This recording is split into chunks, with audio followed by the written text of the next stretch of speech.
Sea un periodo gubernamental de 4, de 6 o de 5 años, lo que llamamos una estrategia de país.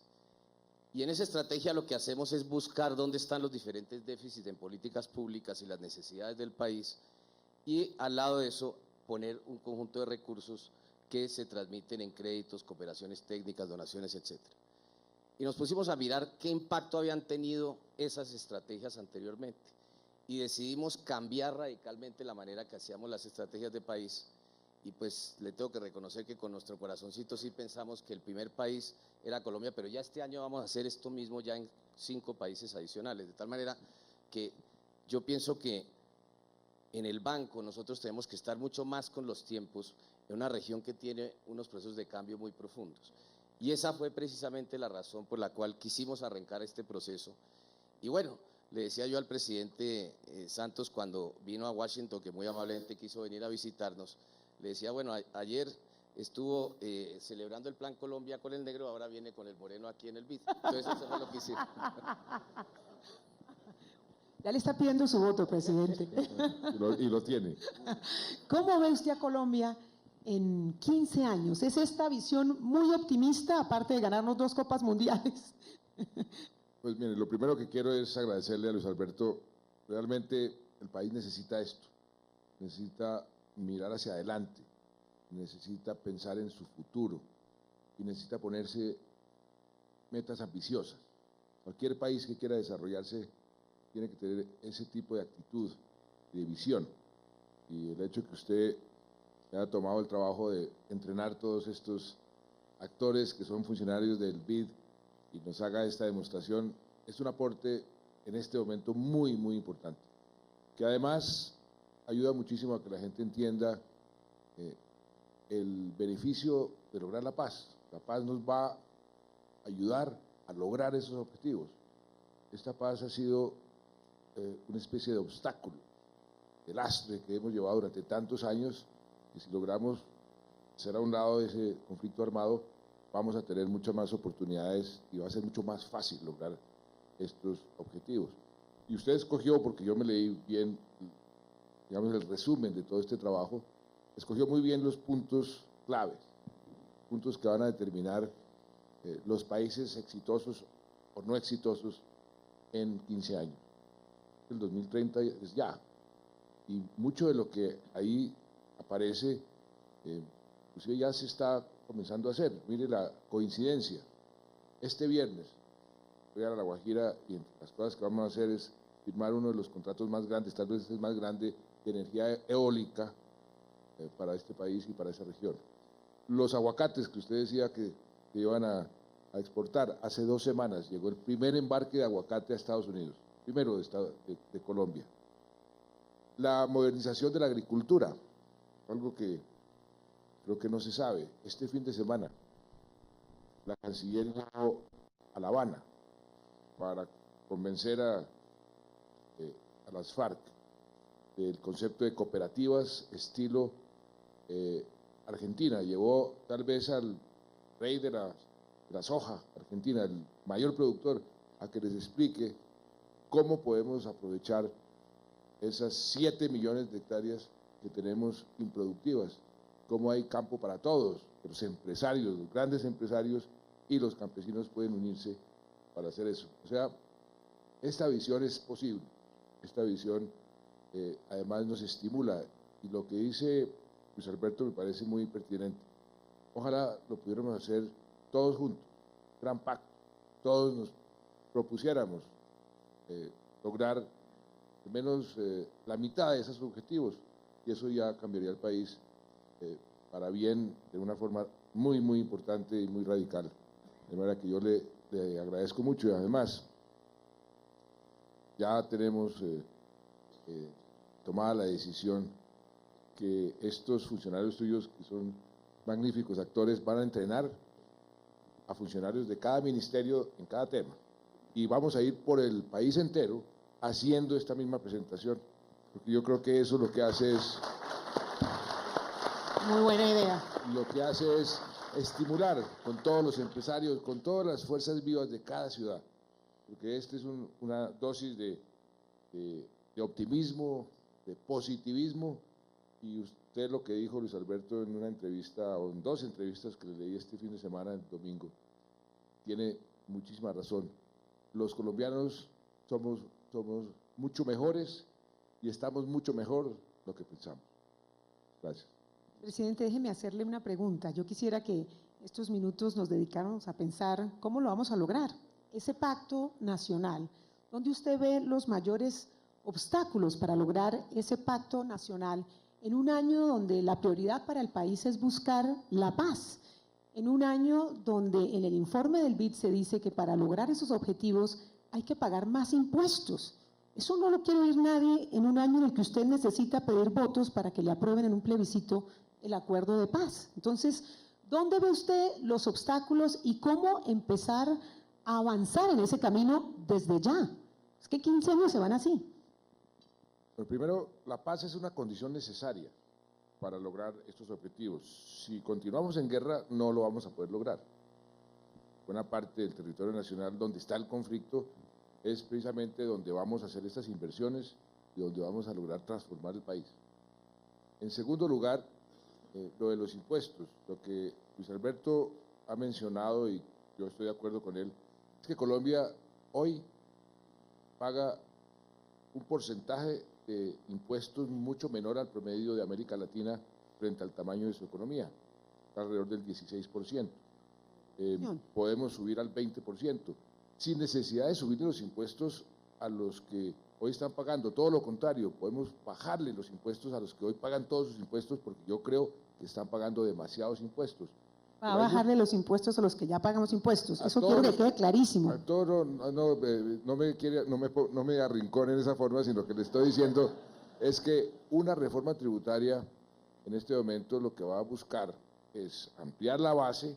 Aquí muy pocos pagan demasiado y demasiado no pagan, o pagan muy poco. Entonces ampliar la base, y ampliando la base se va a poder lograr aumentar el recaudo en su totalidad, porque todavía hay mucha evasión, todavía hay mucha ilusión, y hacer un sistema tributario más amigable, más fácil, además de interpretar y inclusive más fácil de pagar, estimula la formalización de la economía, que eso también es muy importante.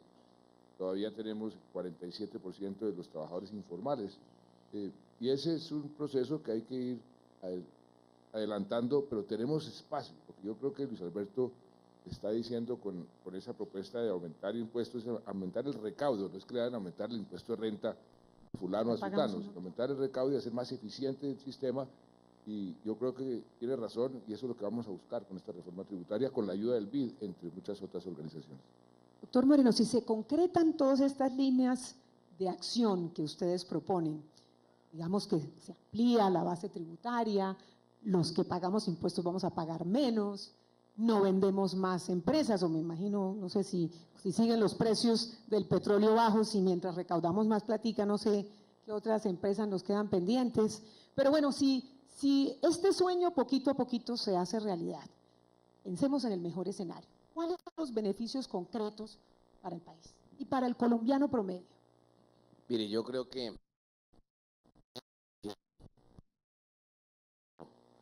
cuando tanto el presidente Pastrana como el presidente Uribe, que ningún colombiano hoy en día tiene duda de que esa fue una gran inversión. Y como decía aquí nuestro colega de la OECD, los países para crecer necesitan mucho más músculo tributario para que el Estado tenga mayor capacidad de invertir y más rápido. Y yo creo que a nosotros se nos está acabando el recreo de estas discusiones por una razón. Colombia es un país que tiene una edad promedio de 27 años. En el año 2030 vamos a tener una edad promedio de 33 años. Sobre el gasto público va a gravitar muchísimo más. Claro, ¿edad promedio de qué? De edad promedio de los colombianos. Hoy es 27 años. En el año 2030 ¿Esa es la 30. expectativa de vida para un colombiano o lo estoy interpretando mal? Porque No, digo- no, no, no. La edad promedio. La edad promedio de los colombianos Ah, ok. es de 27 años. Ok. Es decir, tenemos un bono demográfico. Ok, Tenemos toda esta cantidad de colombianos entrando a la fuerza laboral todavía. Pero eso no va a quedar así toda la vida, sino es normal que se empiece que a vaya envejecer. aumentando. Ok. ¿Y por qué se va a ir envejeciendo? Porque claramente nuestras tasas de natalidad son hoy en día básicamente neutras. Entonces, eso va a hacer que en el tiempo los temas de pensiones tengan un enorme efecto sobre el gasto público colombiano. Entonces, por todas estas razones, hacer una reforma tributaria para tapar un hueco no tiene sentido. Hacer una reforma estructural para poder tener más músculo financiero y resolver todas estas brechas de bienes públicos, llámese agua en los distritos de riego para la agricultura o todo lo que se tiene que hacer en innovación en todos los sectores productivos en esta gran revolución tecnológica que vive el mundo hoy en día, o lo que tenemos que hacer en infraestructura todavía. O sea, este es un país que tiene una geografía muy compleja y dejamos por muchos años de invertir en infraestructura. El presidente Santos ha hecho un programa muy ambicioso, pero no puede terminar con su gobierno, tiene que continuar y ampliarse. Y parte del posconflicto, en mi opinión, mucho va a tener que ver con la manera como se invierte en esa Colombia profunda, en esa Colombia olvidada, a donde no hay los caminos vecinales, a donde no hay electrificación, donde no hay escuelas, donde no hay agua y saneamiento. Y le digo, nosotros lo vimos en Brasil, hemos invertido en los últimos 10 años, o quizás un poquito más, 12 años, cerca de 12.000 millones de dólares. Y lo hemos hecho sincronizando todas estas inversiones. Y en la medida que se sincronizan esas inversiones, empieza a operar algo fantástico y es que se empiezan a conectar las regiones. En la medida que se conectan las regiones, va floreciendo la economía. Ese es el tipo de cosas y las razones por las cuales yo sé que a nadie le gusta pagar impuestos, pero yo lo veo es como una inversión. Ahora, tiene que haber obviamente la capacidad de los colombianos que quieren saber dónde van esos impuestos, que tienen la capacidad de exigir y que se tiene que transparentar y mejorar la eficiencia del Estado como un todo y sus instituciones. Por eso es uno de los pilares de los cuales nosotros hablamos. Claro, y esta es una pregunta y para ambos. eso, perdóneme, interrumpo, y para eso, por ejemplo, ese objetivo que nos propusimos hace 5 años, ya vamos por más de la mitad de ingresar a la OCDE, que es, de cierta forma, una garantía, que esa es una organización que reúne a los países con las mejores prácticas y que todos los años está renovando su inventario de mejores prácticas para que los países la sigan. Ese legado para Colombia va a ser muy importante en el punto de las instituciones, de cómo funciona el Estado, del buen gobierno. Ser uno miembro de la OCDE tiene esa ventaja. Eso es muy importante, esa es otra condición necesaria para poder lograr esos objetivos. Yo digo, si hacemos un pacto futuro, ¿no?, entre todos los políticos, entre todas las organizaciones, los representantes de la sociedad, pregunto yo si no es necesario antes hacer un pacto de transparencia, un pacto contra la corrupción, para precisamente ganar la confianza, como decían aquí en el panel anterior, de la ciudadanía hacia la gestión pública. ¿Cómo podemos garantizar, además de fortalecer las instituciones de justicia, que la gente en la gestión pública haga una labor decente? Además de que sea, obviamente, apta para cumplir ese cargo, para ocupar ese cargo. La lucha contra la corrupción tiene que ser una prioridad permanente y en eso hay que hacer todos los esfuerzos que estén al alcance. Lo hablábamos con el rector de la Universidad Externado de Colombia, que estaba cumpliendo 130 años hace 2 días, que entregó un estudio muy completo sobre toda la minería y minería ilegal, y le propuse, hagamos algo parecido con la lucha contra la corrupción para ver dónde más podemos concentrarnos, no solamente en las leyes, porque leyes contra la corrupción hay muchísimas y hemos venido aprobando y todos los años aprobamos más y más leyes. La OCDE, por ejemplo, tiene un capítulo especial, hicimos un gran esfuerzo para que aceptaran a Colombia con el estándar que tiene la OCDE en toda la práctica de antisobornos, pero tenemos que hacer muchísimo más, sobre todo en las regiones. Hoy tenemos un observatorio de corrupción, ese observatorio le hacemos un seguimiento, hay un comité que hace seguimiento a esa percepción de corrupción. Se ha visto cómo el gobierno central ha venido disminuyendo, pero en la parte regional ha venido aumentando. Ahí tenemos que concentrar los esfuerzos. La Cámara de la Infraestructura, el doctor Juan Martín Caicedo hizo un estudio de los contratos de toda la infraestructura y su conclusión es, en el gobierno central esto está funcionando a la perfección en el sentido de que hay una transparencia casi que absoluta, pero en los contratos de infraestructura de las regiones un solo proponente en cerca del 90% de las licitaciones. Entonces tenemos que seguir avanzando en eso. Eso es como una especie de trabajo continuo, porque sí, la gente paga impuestos con satisfacción si ve que plata va a ser bien invertida. Si no, va a decir yo para qué pago impuestos si la robo. Tiene toda la razón. ¿Cómo percibe usted, doctor Moreno, ese pacto? No solamente el de transparencia, sino ese que usted propone en su estudio. ¿Dónde ve los mayores obstáculos? ¿Dónde ve las oportunidades en ese pacto? A ver, yo creo que sobre los temas de transparencia, yo creo que esa es la mayor urgencia en toda América Latina. Ese no es solamente un tema de Colombia. De México hasta el Brasil, lo que uno ve es que las clases medias hoy en día exigen mucho más del Estado. Y si hay una transformación importante que se dio en la última década en Latinoamérica, fue el cómo se redujeron los niveles de pobreza, millones de latinoamericanos ingresaron a las clases medias y hoy aspiran a mucho más y aspiran a un gobierno que tenga capacidad de dar respuesta. Nosotros acabamos recientemente de acompañar un esfuerzo, creo que uno de los más interesantes que hay hoy en día en América Latina, que se hizo en Chile. Y es que todas las fuerzas políticas en Chile, ante los temas de corrupción, decidieron establecer una agenda de probidad y transparencia, que significa cambiar cerca de 7 leyes, fortalecer toda la institucionalidad, y uno de los temas centrales tiene que ver con el financiamiento de la política, el financiamiento público de la política, el fortalecimiento de los partidos y la manera como, por ejemplo, el propio Congreso de Chile cuenta no con fiscales dentro del mismo Congreso, sino fiscales independientes, entre ellos un antiguo presidente del Banco Central de Chile, que son los que pueden iniciar casos contra los propios parlamentarios, senadores o representantes. El cómo construir un pacto, no hay duda de que tiene que pasar por toda la sociedad y empezando obviamente por la clase política, que en última instancia es la representación de todos los colombianos o de cualquier país. Esa es su primera representación, pero tiene que vincular al sector privado, a todas las fuerzas vivas, y a mí me alegra que el presidente quiera hacer este roadshow contando todo esto por todo Colombia, porque mire, si algo a mí me quedó claro en esta mañana de hoy, es que independientemente de gente con distintos matices, con distintas maneras de ver Colombia, es clarísimo que hay mucho más vocación alrededor de lo que nos une que lo que nos separa. Y hablando de la paz, tenemos que aprender a hablar distinto. Uno no puede hablar mal de una persona, decirle todo tipo de cosas y después decir ahora pongámonos de acuerdo. Entonces, ese es el tipo de cosas que tenemos que empezar a construir esa civilidad como país. ¿Es una puya para quién? Y la paz. Para todos. Usted dijo en la mañana que había que hablar claro, presidente Moreno, así que por eso le pregunto. Y la paz nos puede dar esa oportunidad.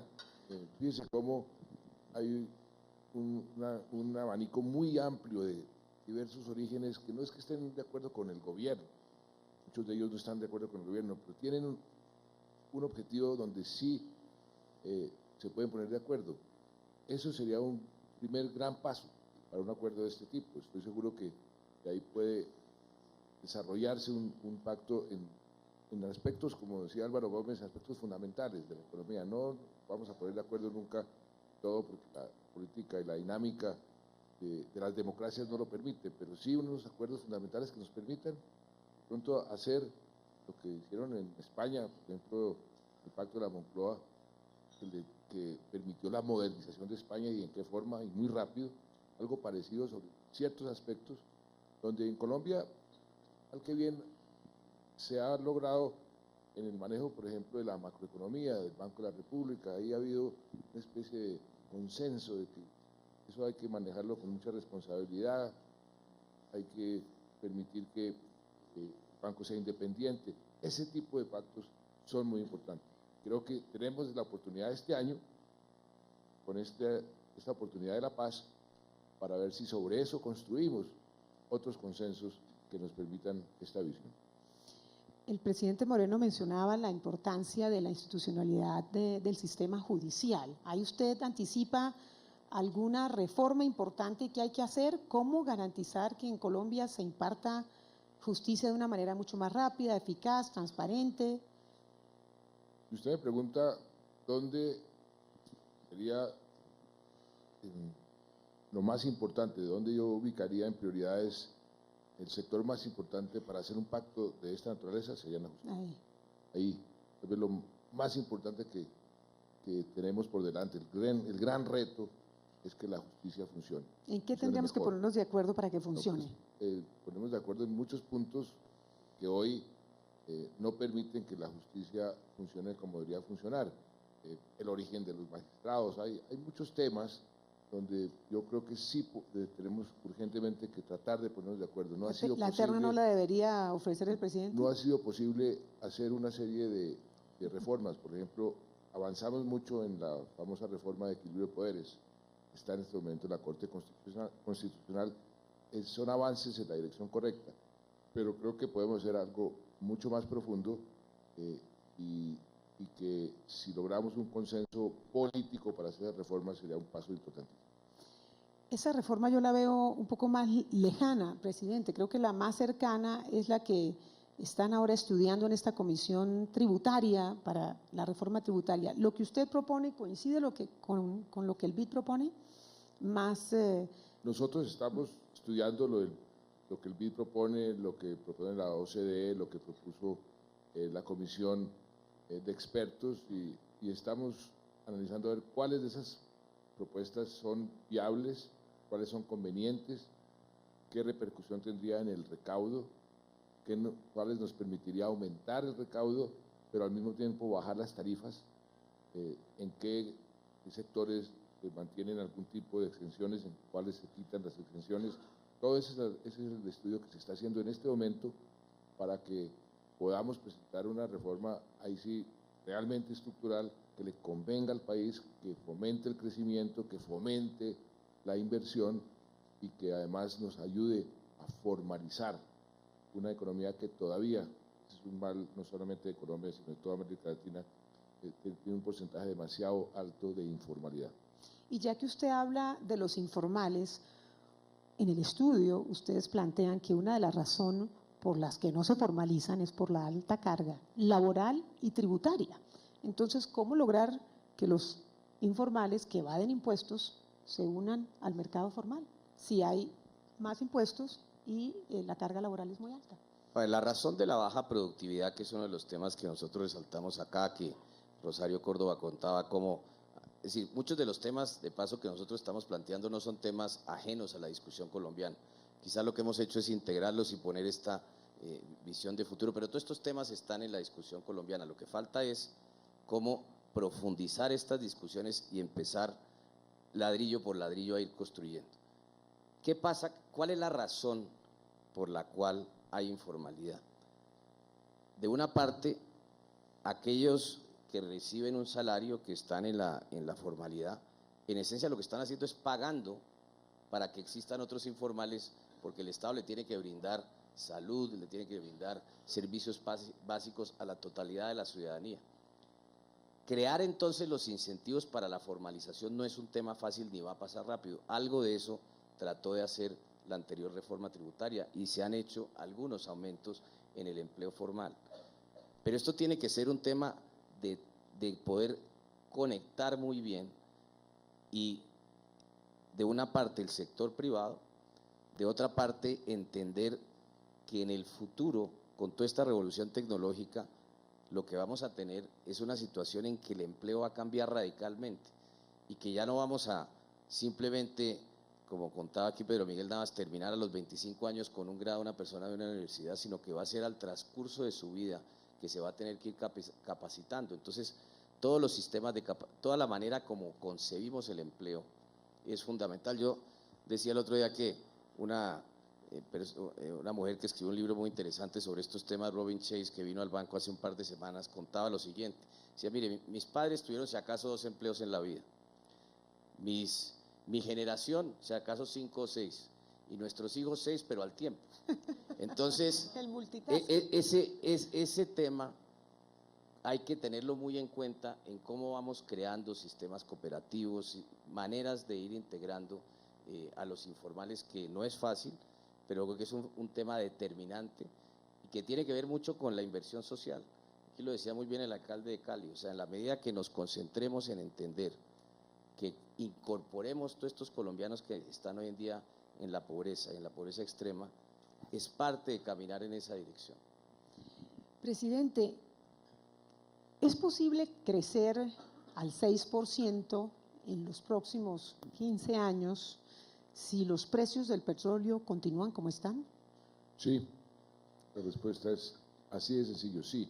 Es más, yo creo que la baja de los precios del petróleo para Colombia en el largo plazo es positiva. ¿Qué sentido? Que nosotros estábamos volviéndonos demasiado dependientes de los ingresos mineroenergéticos. Estábamos acercándonos a eso que llaman la enfermedad holandesa. Fíjese cómo esta baja del precio del petróleo nos obligó en cierta forma a despertarnos. La industria ha vuelto a crecer. Pues, las cifras de industria, de crecimiento industrial para el año pasado se van a divulgar esta tarde. Debe haber por primera vez unas cifras muy positivas. Esperamos que la industria crezca este año entre el 7 al 8,5%. O sea que efectivamente creo que esto de la baja del precio del petróleo nos va a obligar a hacer unos esfuerzos en volvernos más competitivos. La inversión en materia de infraestructura tiene ese propósito. Durante el periodo de construcción de las obras que ya tenemos en marcha, el crecimiento estima que puede ser entre el 1 y 1,5% adicional, pero lo que deja como mayor crecimiento para el resto de la vida, por mayor competitividad, es el 0,7%. O sea que estamos creando esas fuentes de crecimiento que sean más diversificadas, que nos protejan más de los ciclos económicos, y Colombia sí tiene un potencial para convertirse en uno de los países de crecimiento alto y llegar a esos objetivos de ingreso per cápita de un país desarrollado en el año 2030. ¿Y en qué rubros usted ve ese mayor potencial? ¿Qué Rubros de la economía y de la industria. No, pues la parte agroindustrial, sin duda alguna. El mundo está pidiendo cada vez más alimentos, y vieron el primer ministro chino, el presidente chino ha venido a América Latina 2 ocasiones, ellos preocupados, ¿dónde vamos a sacar los alimentos para alimentar a nuestros chinos, que no son pocos, pero que producen solamente el 40% de lo que consumen? Y ellos ven la India, ven Indonesia, entonces están buscando. Colombia es uno de los pocos países que tiene un potencial enorme. Aquí estuvo el director general de la FAO hace 15 días ratificando, mire, Colombia es de los pocos países que realmente tienen un potencial enorme para aumentar la producción de alimentos. Si logramos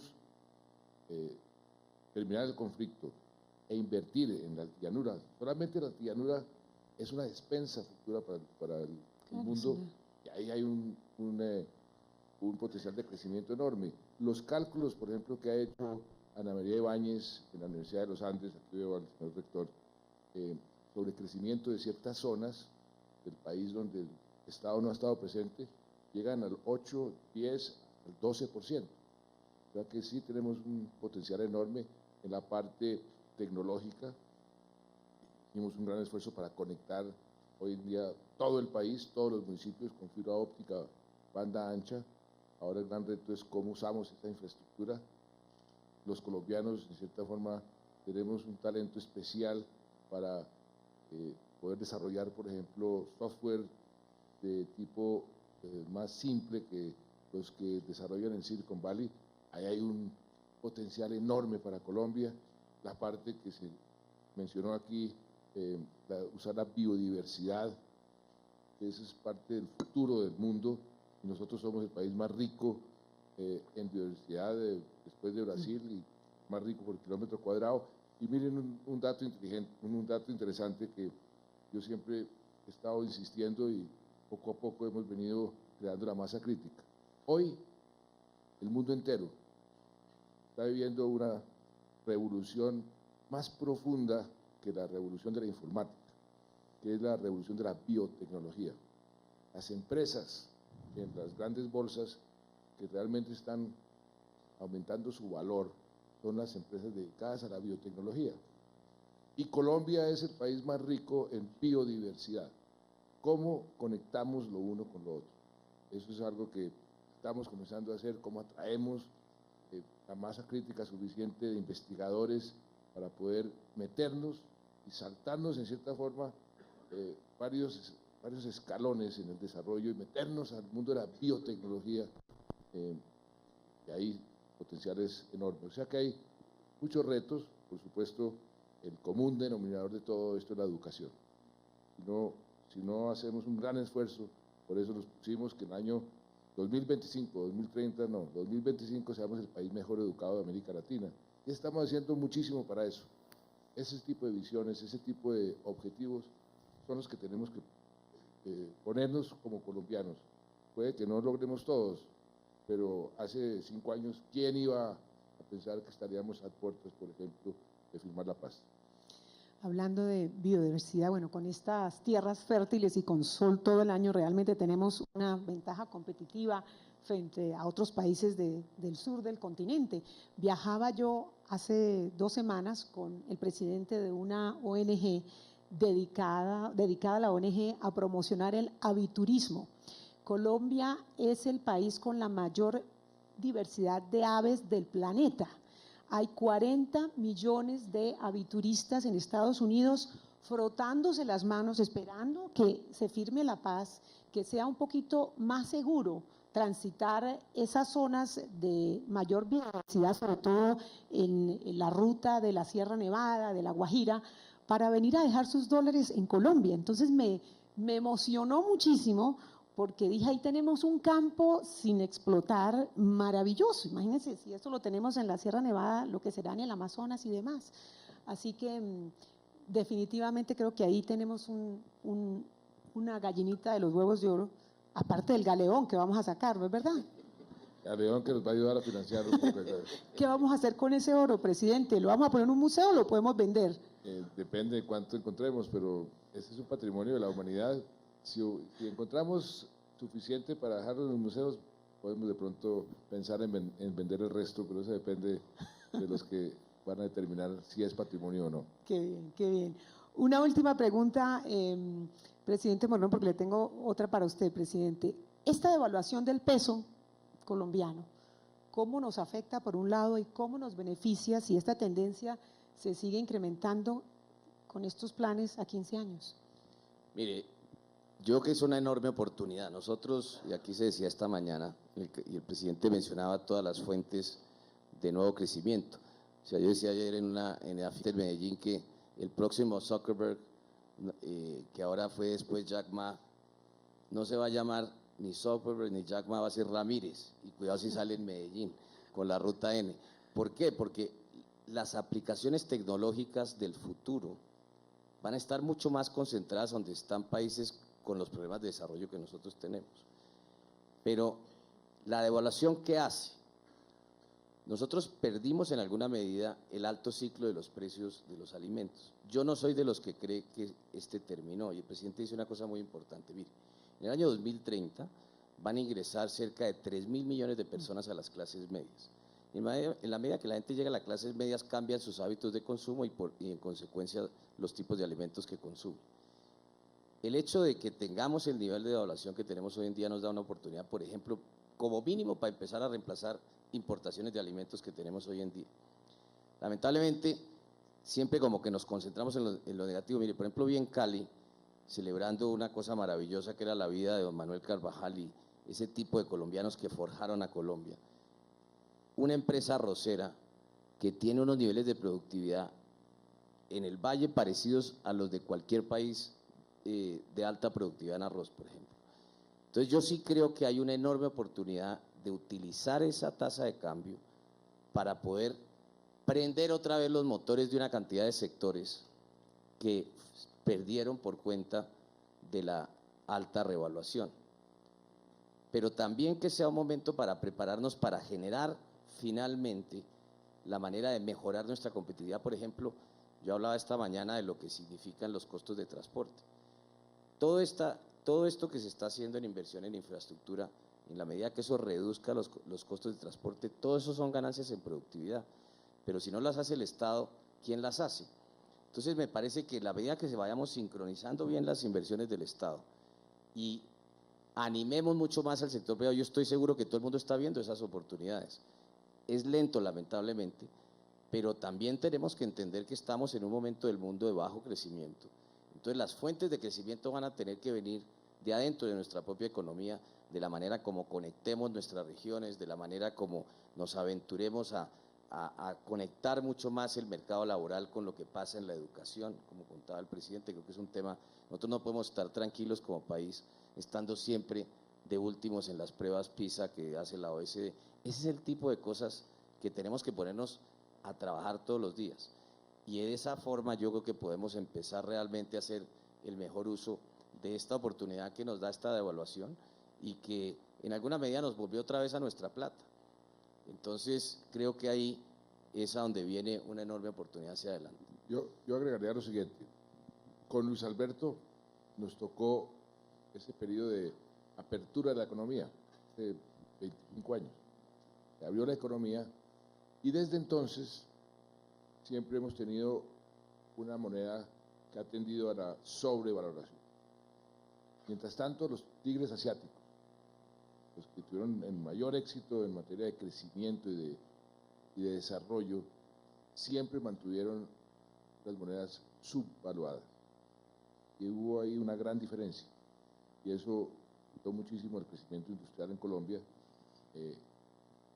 para mal, y afectó muchísimo el crecimiento industrial de los países asiáticos para bien. Creo que ahora con esta corrección se nos presentan unas oportunidades muy importantes y, repito, solo hecho de dejar de depender tanto de un solo sector, que no es además generador de mano de obra, es un paso importantísimo que nos va a presentar muchas oportunidades interesantes. Bueno, presidente, me quedan 2 minutos, menos de 2 minutos para terminar el foro.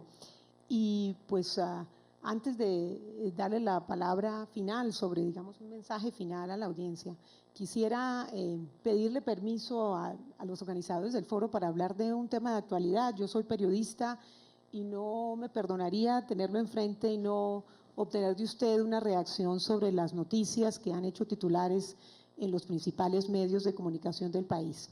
No es una emboscada, no es una arrinconada, pero creo que en algún momento usted se va a tener que pronunciar y bueno, espero que lo podamos hacer aquí.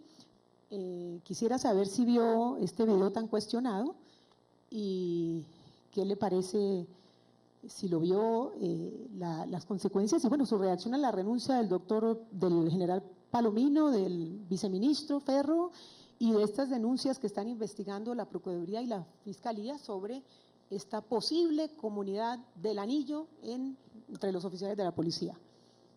A ver, Ángela Patricia, sobre la renuncia del general Palomino, yo ya me pronuncié esta mañana, una declaración y creo que quedó claro. Yo espero que rápidamente las entidades que están investigando den sus resultados, que no se puede señalar a un general y acusarlo de ciertas cosas que él sostiene con mucha convicción que nada tuvo que ver con lo que lo están acusando. Lo del video, yo le devuelvo a usted la pregunta. Usted es periodista, yo soy periodista. ¿Qué le parece divulgar ese video buen periodismo? La verdad es que no lo he visto.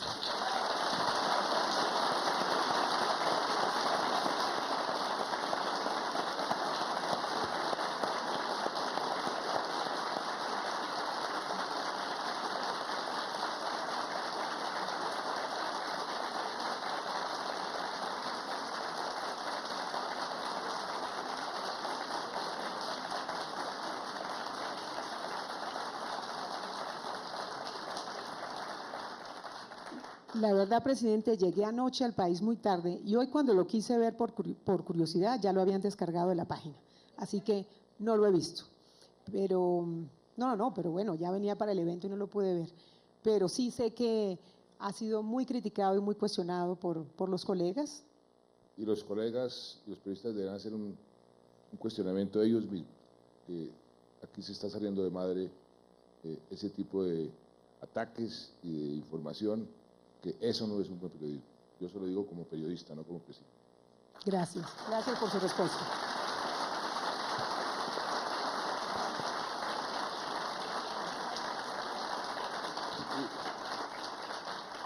Y ya que me hizo una pregunta, ¿le puedo hacer otra? Sí, dígame, aunque yo pensé que la que hacía las preguntas era yo aquí. Usted decía en un momento dado, no, y que entonces no vendan más empresas, como una cosa mala. ¿Lo dije así? Sí, entonces usted se refería a Isagen. No, que me refería a si íbamos a vender más empresas para recoger más platica. No, porque es que yo quiero aprovechar para decirle, mire, la venta de Isagen fue un magnífico negocio. Yo no dije que fuera malo, ¿no? Está Yo aquí el solamente alcalde de pregunté. Medellín, que es el presidente de la Junta Directiva de EPM, que está accionista de Isagen. Hicieron una valoración independiente, diferente a las que hizo el gobierno. Y la valoración creo que dio 3.100. Está pidiendo al Consejo, mire, es un gran negocio vender a este precio. Pero lo más importante es que esa plata de Isagen para los colombianos, porque es patrimonio de los colombianos, está rentando entre 7 y 10 veces más invertida en esa infraestructura que nos va a permitir generar mucho más empleo, mucho más crecimiento que congelada en una empresa que de todas formas va a dar más energía, el agua no se va a ir, la energía está regulada, o sea que es un gran negocio. O sea, que vamos a vender más. No, porque no hay más que vender. Quiero cerrar el panel con un mensaje final de ustedes y bueno, con una nota un poco aún más positiva que este video que vimos, que realmente nos deja con las ganas de seguir soñando, de que lo podemos lograr. Así que les concedo la última palabra y bueno, llévenos a ese 2030 de Colombia. Mire, Ángela Patricia, yo he tenido la fortuna de servir al gobierno colombiano, de poder haber estado muchísimos años en Estados Unidos, de acordarme cuando iba a vender el Plan Colombia al Congreso americano. Y como decían aquí Mauricio y Juan Carlos, el miedo a veces es bueno porque lo despierta a uno. Ir con miedo a que me hicieran todo tipo de preguntas sobre qué era Colombia y uno pues con cara de joven y no sabían si uno era medio narco, y todos los problemas en la mente de las personas. Y yo todo estaba convencido de que Colombia tenía unas enormes oportunidades. Yo nunca me imaginé hace 15 años que Colombia pudiera ser lo que es hoy, 15 años después. Y creo que fundamentalmente, si uno tiene intrínsecamente, como tienen todos los colombianos, una parte apocalíptica y trabajan desde el optimismo, porque hay calladitos, hacen negocios, echan para adelante. Dediquémonos a celebrar el éxito en Colombia, dediquémonos a dedicar lo bueno que tenemos, no le tengamos miedo al futuro, pensemos en grande, y si algo sirve esta reunión para por lo menos empezar esa caminada, valió la pena.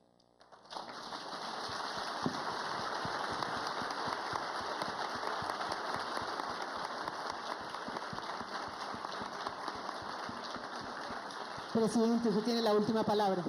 Yo simplemente suscribo como mías las palabras que acaba de decir Luis Alberto. Sí, el país necesita es mirar hacia adelante, ponerse grandes objetivos, dejar el pasado atrás, dejar de pensar en el pasado, mirar hacia el futuro. Este país tiene un potencial enorme, lo dice el mundo entero, todos los analistas, todos los que nos estudian, lo está diciendo el BID, lo dice el Fondo Monetario, lo dice el Banco Mundial, aquí estuvo el presidente del Banco Mundial. Mire, este país es un país con un potencial enorme. Como decía Luis Alberto este fin de semana, es que nosotros mismos tenemos que comenzar a creer más en nosotros mismos, en que realmente este país tiene un gran potencial, y si logramos inyectar ese optimismo y ponernos de acuerdo y unidos trabajar por esos objetivos, pues lo vamos a lograr realmente, y creo que tenemos esa oportunidad. Esto de la paz, que mucha gente dice que es que yo estoy obsesionado con la paz. Sí, estoy obsesionado con la paz porque la paz es un obstáculo. Si no logramos terminar el conflicto, no vamos a poder lograr estos resultados. Este conflicto armado nos ha costado mucho y nos seguirá costando mucho si no lo terminamos. Tenemos la oportunidad de terminarlo, y si logramos sacar ese obstáculo, el camino se va a despegar con mucho más facilidad. ¿El 23 la firmamos o no, de marzo? Por eso yo creo que lo que dice Luis Alberto es totalmente cierto. Yo le agradezco enormemente, Luis Alberto, esto que usted está haciendo hoy, lo que el BID está haciendo hoy. Le agradezco a todos los funcionarios del BID, que, como le dije, voy a plagiarlo porque voy a copiarme. Usted mismo me va a ayudar porque me está entrenando a los funcionarios. Lo vamos a le van a poner de coach. Entrenarlo, presidente, o sea que tranquilo. Y muchas gracias, Luis Alberto. Gracias, presidente.